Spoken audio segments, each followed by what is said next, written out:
இந்த வீடியோவில் என்ன பார்க்க போகிறோம் அப்படின்னு பார்த்தோன்னா, requirement of circle based officer, அதாவது சர்க்கிள் பேஸ்டு ஆஃபீஸருக்காண்டி எஸ்பிஐ பேங்க்லேருந்து வேக்கன்சி வெளியிட்டிருக்காங்க.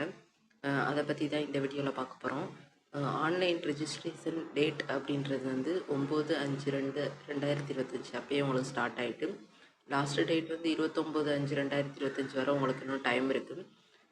கால் லெட்ரு வந்து ஆன்லைன் டெஸ்ட்டு எல்லாமே ஜூலை மந்த் இருக்கும் அப்படின்னு சொல்லி மென்ஷன் பண்ணியிருக்காங்க.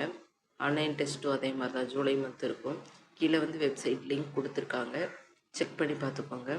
அதாவது நம்ம தமிழ்நாடு புதுச்சேரியை பொறுத்த வரைக்கும் 120 வேக்கன்சி வந்து வெளியிட்டிருக்காங்க. எந்தெந்த கேட்டகரியில் எவ்வளோ வேக்கன்ட் இருக்குது அப்படின்ற மாதிரி மென்ஷன் பண்ணியிருக்காங்க. ஒரு டைம் செக் பண்ணி பார்த்துக்கோங்க. அதுக்கப்புறம் வந்துட்டு டோட்டலாகவே நமக்கு ஒரு 2200 வேக்கன்சி வந்து வெளியிட்டிருக்காங்க இந்த ஆஃபீஸர் போஸ்ட்டுக்காண்டி.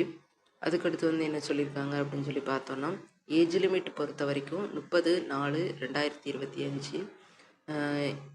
குறைஞ்சது நீங்கள் வந்து 21 வயசு இருக்கணும், மேக்ஸிமமாக வந்து 30 வயசு இருக்கணும் அப்படின்ற மாதிரி மென்ஷன் பண்ணியிருக்காங்க. டேட்டு வந்து 1/5/1995. இதுக்கு முன்னதாக இருந்தவங்களாக இருக்கணும், அதுக்கப்புறம் பிறந்தவங்களாக இருக்கக்கூடாது அப்படின்ற மாதிரி மென்ஷன் பண்ணியிருக்காங்க. ஏர்லியர் தென் பிஃபோர் தென்ன்ற மாதிரி மென்ஷன் பண்ணியிருக்காங்க. ஒரு டைம் செக் பண்ணி பார்த்துக்கோங்க. ஷெட்யூல் காஸ்ட், அதாவது ஏஜ் ரிலாக்ஸேஷன் கொடுத்துருக்காங்க பாருங்கள். இவங்களுக்கு வந்து 5 இயர்ஸும், அதர் பேக்வேர்டு கிளாஸஸ்க்கு வந்து 3 இயர்ஸு. அதுக்கப்புறம் persons with bench mark disability, இதுக்கு வந்து பிடபிள்யூபிடி SC/ST கேட்டகரியாக இருந்தால் 15 வருஷமும், பிடபிள்யூபிடி கேட்டகரி ஓபிசியாக இருந்தால் 13 வருஷமும், பிடபிள்யூபிடி ஜென்ரல் கேட்டகரி இடபிள்யூஎஸ்ஸாக இருந்தால் டபிள்யூஎஸ்ஸுக்கும் சேர்த்து 10 வருஷமும் சொல்லியிருக்காங்க. செக் பண்ணி பார்த்துருக்கோங்க. அதுக்கப்புறம் எக்ஸ் சர்வீஸ்மேனுக்கு வந்து 5 இயர்ஸ்னு சொல்லி கொடுத்துருக்காங்க. ஒரு டைம் வந்து நீங்கள் வந்து செக் பண்ணி, ஒரு டைம் கூட நீங்கள் செக் பண்ணி பார்த்துக்கலாம். அதுக்கப்புறம் வந்துட்டு இந்த மாதிரி உங்களுக்கு இருக்கும் அப்படின்றத வந்து மென்ஷன் பண்ணியிருக்காங்க. செலெக்ஷன் ப்ரொசீஜரை பொறுத்த வரைக்கும் ஆன்லைன் டெஸ்ட் கண்டக்ட் பண்ணுவாங்க 120 மார்க்குக்கு. டெஸ்ட் ஃபார் 50 மார்க்ஸ் 50 மார்க்ஸ் இருக்கும் அப்படின்ற மாதிரி மென்ஷன் பண்ணியிருக்காங்க. அதுக்கு அடுத்து வந்து அப்ஜெக்டிவ் டைப்பில் தான் இருக்கும் அப்படின்னு சொல்லியிருக்காங்க. 2 மணி நேரம். டைப் ஆஃப் கொஸ்டின், அதாவது அப்ஜெக்டிவ் டைப்பில் இருக்கும். 4 ஒரு ஆப்ஷன் சூஸ் பண்ணுற மாதிரி இருக்கும்.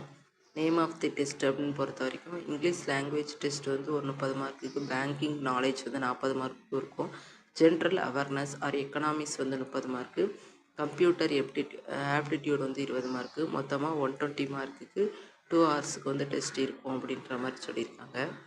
அதுக்கப்புறம் வந்துட்டு இன்டர்வியூ டெஸ்ட், இன்டர்வியூவில் வந்து உங்களுக்கு ஒரு 50 மார்க்குக்கு டெஸ்ட் இருக்கும். அடுத்து ஃபைனல் செலெக்ஷன் எப்படின்றத வந்து கொடுத்துருக்காங்க. அதுக்கப்புறம் வந்துட்டு லோக்கல் லாங்குவேஜ் ப்ரொஃபிஷியன்சி டெஸ்ட் இருக்கும்னு சொல்லியிருக்காங்க. அடுத்து ரிசல்ட் பப்ளிகேஷன். அவ்வளோதான் ஃப்ரெண்ட்ஸ் இதில் வந்து. அதுக்கப்புறம் வந்துட்டு அப்ளிகேஷன் ஃபீஸ் எப்படி இருக்கும் அப்படின்னு பார்த்தோன்னா, ஜென்ரல் இடபிள்யூஎஸ் ஓபிசி கேட்டகரியாக இருந்தால் உங்களுக்கு வந்து 750 ரூபா ஃபீஸ் இருக்கும் அப்படின்னு சொல்லியிருக்காங்க. SC/ST பிடபிள்யூடி கேட்டகரியாக இருந்தால் உங்களுக்கு வந்து எந்த விதமான ஃபீஸும் இல்லை அப்படின்ற மாதிரி மென்ஷன் பண்ணியிருக்காங்க. செக் பண்ணி பார்த்துக்கோங்க. அதுக்கப்புறம் நம்ம தமிழ்நாட்டில் வந்து எங்கே எக்ஸாம் சென்டர் இருக்கும் அப்படின்றத மென்ஷன் பண்ணியிருக்காங்க பாருங்கள். சென்னை, கோயம்புத்தூர், கூடலூர், ஈரோடு, கரூர், மதுரை, நாகர்கோயில், நாமக்கல், சேலம், தஞ்சாவூர், திருச்சிராப்பள்ளி அண்ட் திருநெல்வேலி, வேலூர், விருதுநகர், இந்த மாதிரி பிளேசஸில் வந்து உங்களுக்கு எக்ஸாம் சென்டர் இருக்கும் அப்படின்னு சொல்லி மென்ஷன் பண்ணியிருக்காங்க. அவ்வளோதான் ஃப்ரெண்ட்ஸ். இது மாதிரி ஒரு வீடியோவில் வந்து அடுத்த வீடியோவில் வந்து நம்ம பார்க்கலாம். நீங்கள் இந்த மாதிரி ஜாப் வீடியோஸ் வந்து நீங்கள் தெரிஞ்சுக்கணும் அப்படின்னா நம்ம சேனலில் லைக் பண்ணுங்கள், ஷேர் பண்ணுங்கள் அண்ட் உங்கள் ஃப்ரெண்ட்ஸுக்கு வந்து தெரியப்படுத்துங்க.